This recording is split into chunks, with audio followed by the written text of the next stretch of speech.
going on, YouTubers, and welcome back to another episode here on ESGNet for NCAA Football 14, and this is the Highland Scotties Team Builder Dynasty, and this is Scotties Sports Talk, episode 42, and this is a quick preview video here breaking down of what we think, or at least the interview I had quickly with Coach Teddy Bonds at the start.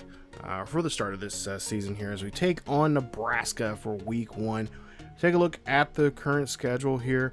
There you see Nebraska, and of course then we have a week 2 bye, and then we go into some heavy competition here. We got 2 games, actually we got 3, the first 3 games there after that bye.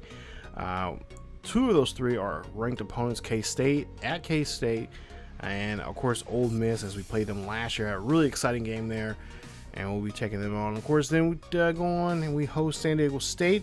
Of course, now Alan Lawrence is no longer there as a coach. He's now the head coach of LSU, and that's a very interesting story there. Along with Georgia Tech for the first time we playing them. Notre Dame, of course, that's a game at Soldier Field as a neutral site there for the 2 teams. And then there you see the rest of the schedule.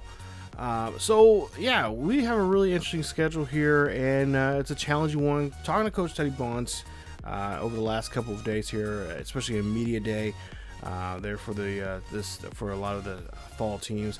We asked him about these, about how you should say it, like the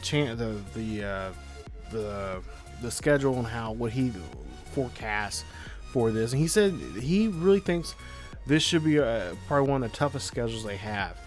They have 3 ranked opponents, and of course, the game last year with he's really interested in seeing Ole Miss play. He wants to see what he can do with them, especially this year as we're playing in Ole Miss. We got 3 games coming off that bye week. Go to Lawrence, there in Lawrence, Kansas, played against the Jayhawks.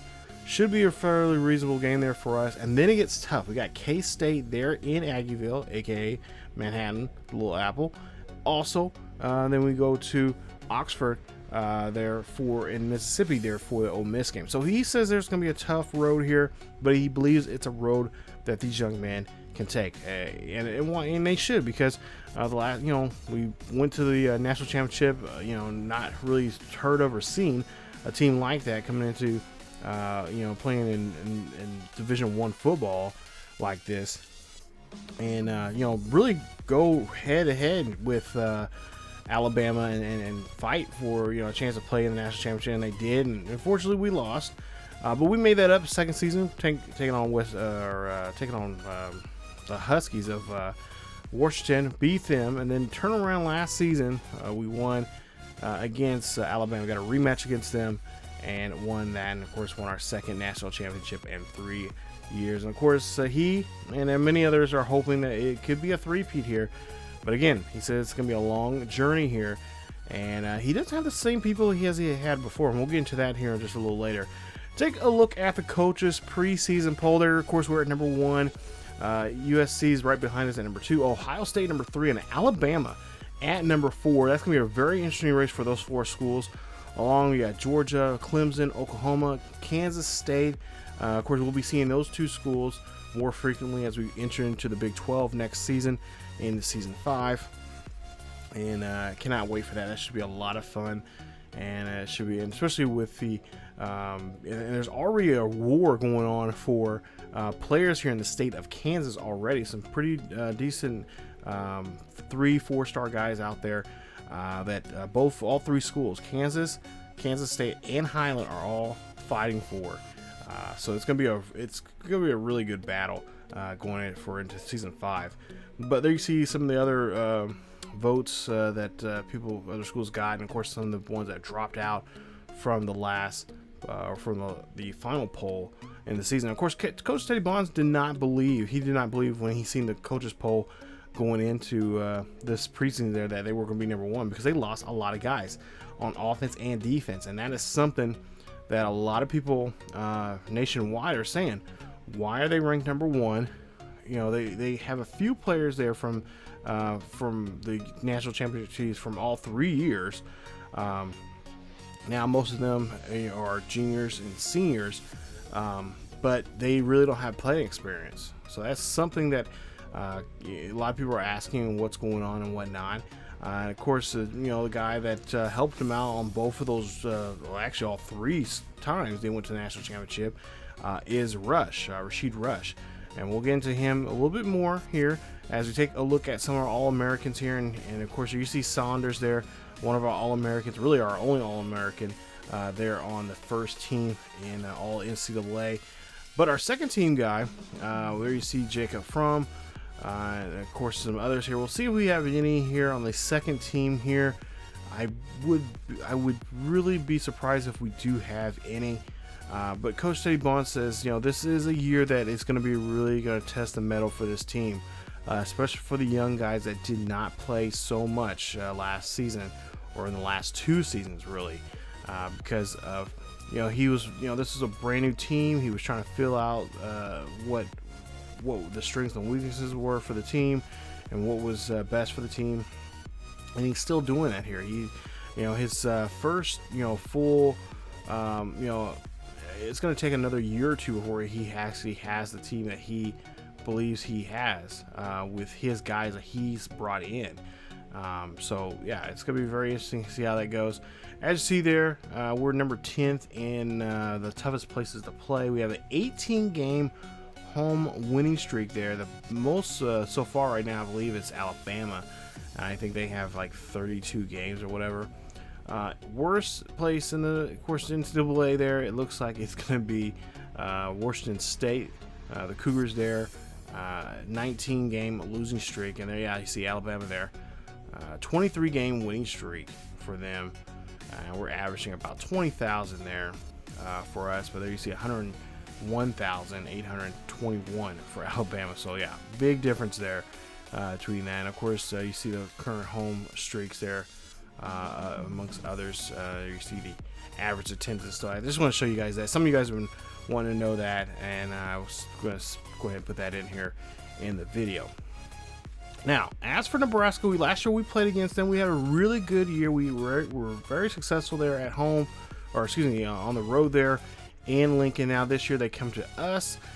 There you see at least the preseason matchup here. To be honest, I think with the new faces that we have for our squad, they pretty much still have intact a lot of their players from last season. I think it's more on the offensive side they're strong in, because they have a lot of the offensive players that return this year, and that is going to be definitely a challenge for our defense, who really is pretty much brand new. We got a lot, especially offensive or defensive line there. We have a brand new defensive line. We don't have Sheldon Sherman no more, our anchor there on the defensive end position there, and that is something that it's going to be a big challenge for us all season long. Just take a look at Nebraska's schedule there. They play us, and they of course play Wyoming. And of course, if they get a win off of us, that will just really ignite their season.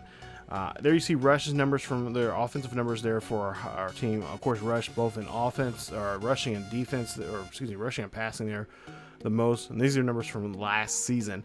Tolbert, of course, now will be playing full time. He will be the tight end number 1, as of course Hunter Cannon is no longer here with us. He is now entered the NFL, and so that's gonna be. We'll see him now. We know what he can do. He's learned from the best. From Hunter Cannon and what he's done. They were roommates the last 2 seasons there, and I talking to him about this and whatnot. He said that this was a great. He really misses Hunter, but he says he learned a lot from him. And he really thinks he can take that position as tight end number 1 and do something special with it, just like Hunter did. So, I'm not saying he's going to be like Hunter, but he's learned a lot from Hunter, and he believes that he can really help out Rush there when he needs that go-to guy. But there you see Nebraska's numbers there. Like I said, for the most part, Nebraska really didn't. They lost a couple of guys, both on offense and defense. But for the most part, there's some of their key players there. They have kept. So now we'll take a look at the roster. Like I said, Rush, Ellis, Saunders, Norton, Tisdale, Tolbert, Weatherford, Ramsauer, which I was surprised that he was still there. There was a lot of rumors saying that he was going to leave early, but he did not. And then, of course, you got Jeremy Little, the wide receiver number 1. He's had some good experience there. This is his second year with Highland.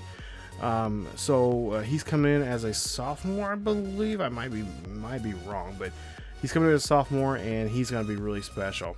But there you see Rasheed Rush. There you see his attributes and stuff like that. And this kid, we see what he did before. He had that game that he took over when Flanagan was out on injury. I believe it was the Tennessee game and the Georgia game. I believe both of those games there he played. And he played very, very well. Was on key. He can throw. He can run. And great accuracy there. So I'm really, Coach Sabons has been saying this kid has a chance to be a Heisman Trophy contender here this season. Not necessarily the Heisman Trophy winner, but a strong contender there. If he stays within his game and what he does there on the field, especially those couple of games that he played. I think it was back in season 2 that he took over in that Georgia game, and just really, he took over that game and came back roaring, and came back fighting, and helped win that game. So that was a really good game. There you see Tolbert there, 6'4", 235 pounds, senior red shirt there. He is now the top guy there in the receiving. He's hoping to be, one of those like I said, he's honestly a good receiving tight end, and I think he's going to be very impressive here, even better than last year. Now, we did have some trouble there, when Hunter Cannon was out there for a while there.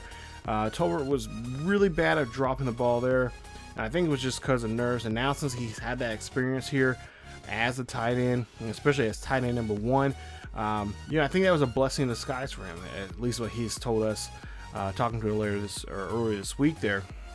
He said it was a blessing in disguise. He worked with the juggler machine a lot more. He says he wished he would have done this a lot sooner, but he knew that Hunter Cannon was a guy that was going to be up there, and he took for granted of that. And once Hunter Cannon was no longer there, he was really picking the brain of Hunter Cannon, of course, the tight ends coach there at the time. Of course, our offensive coordinator at the time was Alan Lawrence, and he really helped him out and worked with him a lot. Perry Alexander, a guy we've seen on the field here a couple of times. He's a junior redshirt, 5'10", 185. He is a kid that has some really good speed, great acceleration there, agility top notch. But yeah, there's a lot of question marks. We have not seen too much game film for him in high school. He was on the, I think he was All-State. I can't remember where he's exactly from.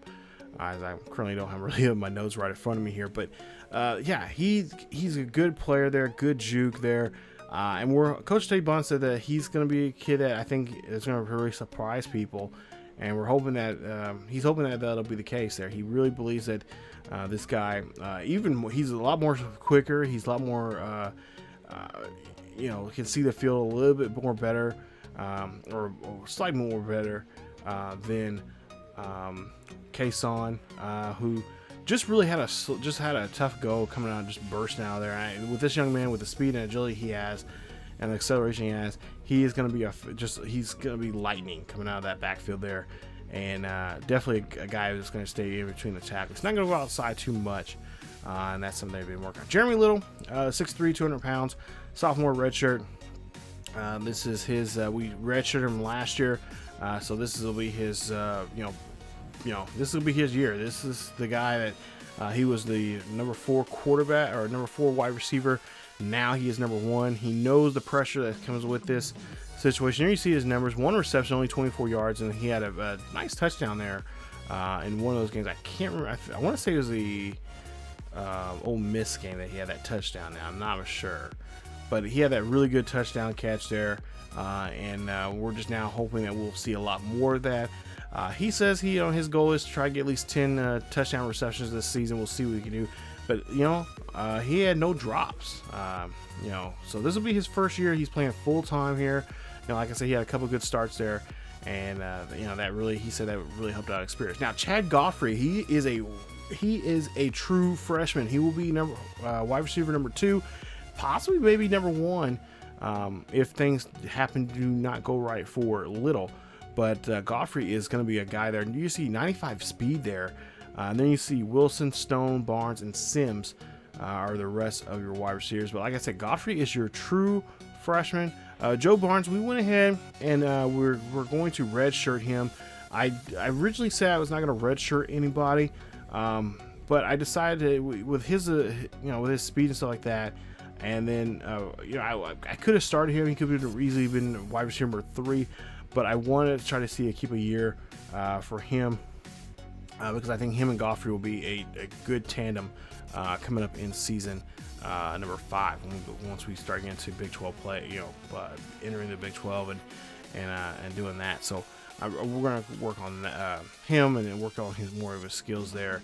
But I want to hold. At least talking to Coach Dave Bonds there, he said he just want to keep him back a year. Ellis there, you see a defensive tackle there. He's learned a lot. He's learned quite a bit from Sheldon Sherman. But for the most part there, he is going to be something new. Now, he's played already. There you see now total numbers there, 52 tackles for the first 2 years there.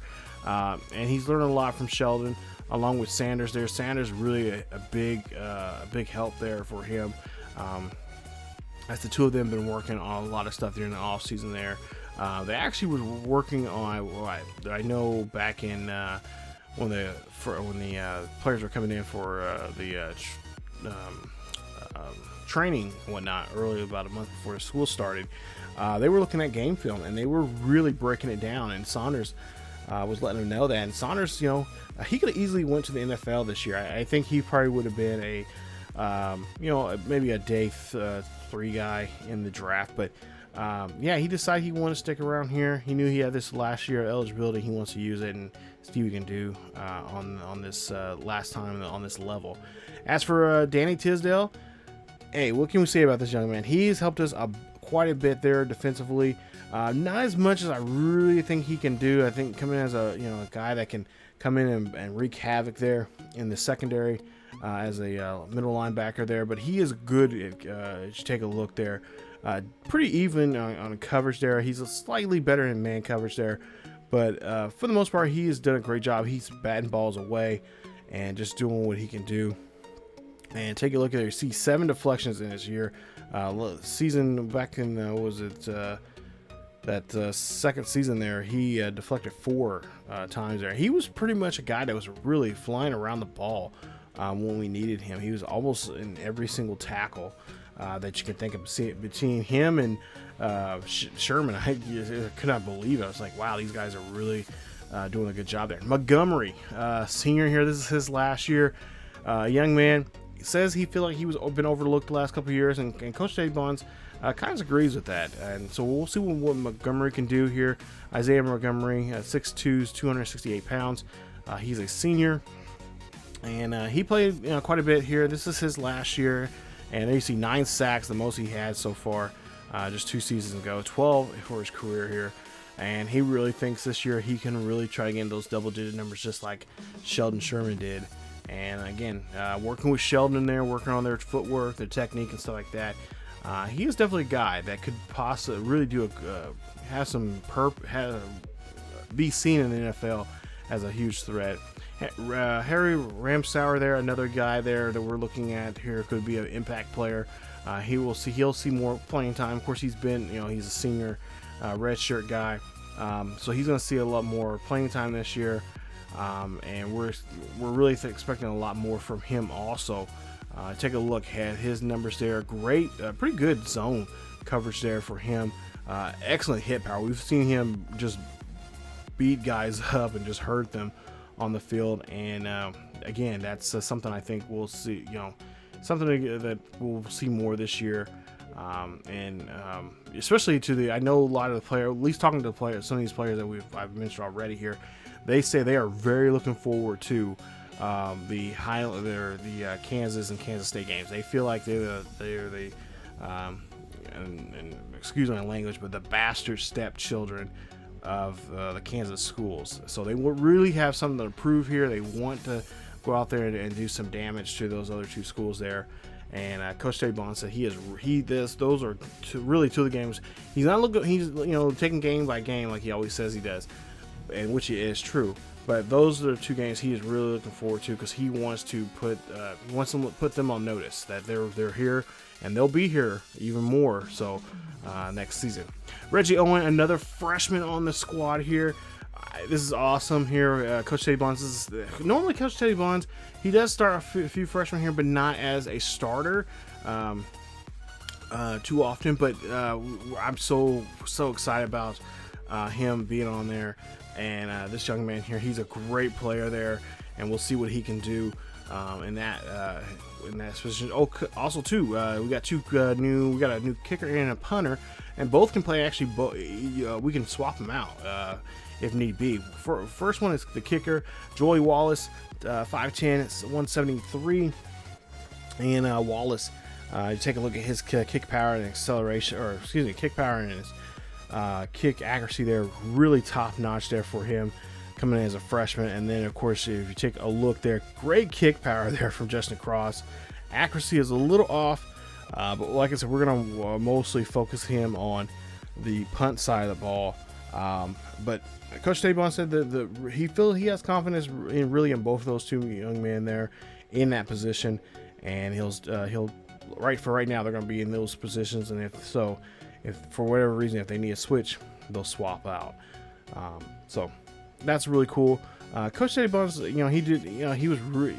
seen those two kickers there, and he had a tough time deciding who was going to be where, and it came down to just some there was a few accuracy issues there with Cross, so he's like, okay, we'll just go ahead and do this now. And then Cross was a little upset about it, a little bit there. He wasn't childish about it or anything like that, but he kind of understood, and he knew that Coach Teddy Bonds knew what was best for him because he's seen all the success he had with other schools and other players and stuff like that. So that really was the decision maker there for him. Patrick O'Brien, as we take now a look at Nebraska, and you take a look at their numbers there. Red Shirt's senior, 6'4", 232 pounds. There you see his numbers last year: 26 touchdowns, 11 interceptions. He is a guy that really, he's got some speed. Don't get me wrong, he does have some speed there, but we really got to contain him and really not let him sit in that pocket too much either. He's got a pretty good run, but at the same time, he can, if he's in that pocket for if he's forced to stay in that pocket, he can throw darts left and right there. So that is something we're going to have to watch out for, and we're really going to have to, at least talking to Coach Teddy Bonds there, he kind of mentioned there's a couple of blitz packages they have been working on and practiced on leading up to this. But, he said he didn't want to give, of course, as always, he does not give too much away there. So we'll see what he is going to have in store. But I really think he's not going to let O'Brien stay in that pocket for too long. Trey Bryant, there you see his numbers there. He rushed for 972 yards last year, had 9 rushing touchdowns, as long as 18 yards. And he's a senior here. Not really a big name, not really too threatening.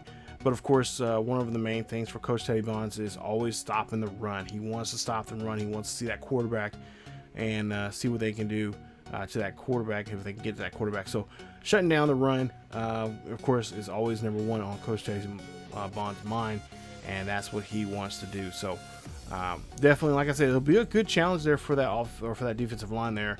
We'll see if they can be run stoppers like their predecessors were. J.D. Spielman, there you see their number one wide receiver. Some really good numbers there from last year. 686 there in total receiving yards. 3 touchdowns there. He has 14 so far for his career. The most was this there just 2 years ago when when he had 4. Or not 4, 6, I think it was. And then Lindsey, another wide receiver, the senior there. Great acceleration, great speed there for him. He is definitely a guy that I know the secondaries, and like I said, the secondaries this year, it's going to be a challenge. They got a lot of work to do. They know a lot is expected of them, And this is going to be one of their first tasks if they can stop a runner like this young man here. And there you see his numbers. He has 8 so far for his career. He had 43 receptions last season, so really good, decent year there, but he did have a couple of drops. So just playing a lot of, being physical, playing some man with him. We'll see what he does there in that aspect and whatnot. Also, Bart Graham. You guys remember him? We tried to recruit him. He was a freshman last year, so it would have been 2 years ago. We tried to recruit him. His brother, of course, is on our defensive team. I think he plays defense. I think he plays offense. Never mind. But Bart Graham there, he's 6'3", 285 pounds. He is going to be a guy that, like I said, we recruited. He's a talented player there, and he's a hoss there. He's going to be somebody that we definitely are going to really going to have to make sure he does not get a hold of our quarterback there at all. He had a pretty decent freshman year. As for Jalen Richardson, this is his freshman, redshirt freshman. This will be his first year, as he was redshirted last year. And there you see his numbers there. Another guy that you guys submitted and we could not recruit. And we'll see him there in the deep secondary there. And we'll test him, see what he's like. But if Coach Teddy Bonds there, he knows from at least looking at game film. We can't test him too much, but they do definitely want to see if he's still got the competitive edge like he did when he was in high school, when he had numerous amounts of interceptions and whatnot. And of course, that's one of the reasons why Nebraska picked him up. So we'll test him, see what he can do. I'll try to throw on his side of the ball, see how often he reacts and whatnot. But I think for the most part here, this should be a really fun game here. It honestly can go either side. I don't see a high-scoring game. I see a lot of really just defensive type of game. But for the most part here, I don't see us blowing them out or them blowing us out. I'd be surprised if either team gets to 30 points in this game. So, again, like I said, it should be a fun one. I cannot wait to have that. And this will be our home game here. This is opening game, our first game of the season. So we're at home. It's going to be nice. They're going to have a nice presentation of the trophy and so on and so forth there. So it should be a fun, exciting game. And, 12th man, Highland. We need everybody out there. So head out to the ballpark here Saturday and see the game. That is it for this episode of the Highland Scotties Sports Talk, episode 42. As we wrap this up, if you guys enjoyed today's episode, please leave a like. Don't forget to subscribe to the channel if you happen to be new.